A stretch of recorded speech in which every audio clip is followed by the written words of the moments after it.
105.3 Seaside FM. I'm Justin McCartney. With me now is Ray Williamson. He's Regeneration and Funding Advisor for the Regeneration of Withernsea. Ray, the regeneration of many coastal towns along the coastline of the UK is long overdue. It's going to be Withernsea's turn soon. What's going to happen then? Well, with this exhibition, what we're trying to demonstrate is that there is a way in which we can really improve the vitality of Withernsea High Street by trying to reduce the amount of traffic that there is in the street and by improving the environment for shoppers. At the same time, there is obviously the potential to retain car parking in the street in order not to lose trade. And that's been really an absolutely vital thing as far as we're concerned.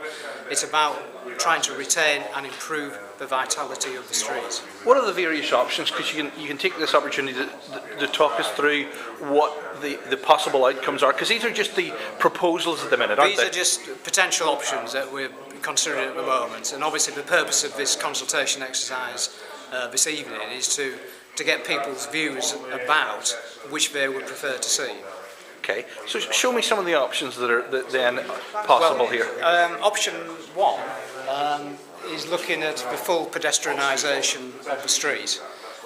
In other words, although we would need to retain some traffic through it in order to service the residential streets off the main street, generally speaking we wouldn't be allowing traffic through, which would then allow us to create far more space for pedestrians, to put trees in the street, put much far more landscaping in. Option two is basically to create a one-way street for traffic from the south to the north of the street. By doing that, we do create a lot more space for pedestrians. We also retain car parking, but at the same time we don't have the full pedestrianisation.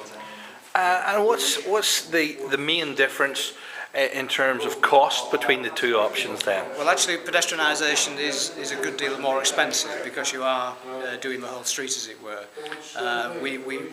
We've estimated some figures on that of around £600,000, but the one-way system could come in a little less than that. But other elements are bound to come in, such as practicality of either option. Oh, absolutely. In terms of the options, our main concern now is to try and achieve an option which is really most favoured by most of the people. I mean, obviously people will have different views about this, clearly, but it's about trying to optimise, the solution for most of the people. Can we have a look at some of these options over here on the display boards? Because you're here this evening in the Shore Centre. If you can just talk us through this, how does this one sort of pan out then? This is Queen Street Regeneration Option 2B, one way. Surely that would create a lot of problems with people coming from one direction. They would have to take a roundabout route, and then people coming from the other would have a very direct route through the town. Well, they would do. I mean, obviously the whole purpose of this is to try and reduce the amount of traffic which is actually used in the street, whereas at the same time allowing that access and allowing that car parking. By making it one way, we create a lot more additional space which can be devoted to the pedestrian. I mean, at the end of the day, the important thing is to improve the quality of the environment for the shopper.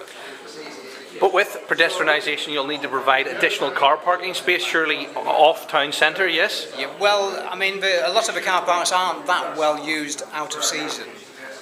So we certainly would be looking at that. But the main criteria really with this is to try and create a good environment for the shopper. And how does the process work from here? Obviously these are the proposals. What happens from tonight onwards? Well, we'll be collating all this information together in terms of what people's views are, and then we'll be considering that in a formal way to decide which is the option which is most preferred.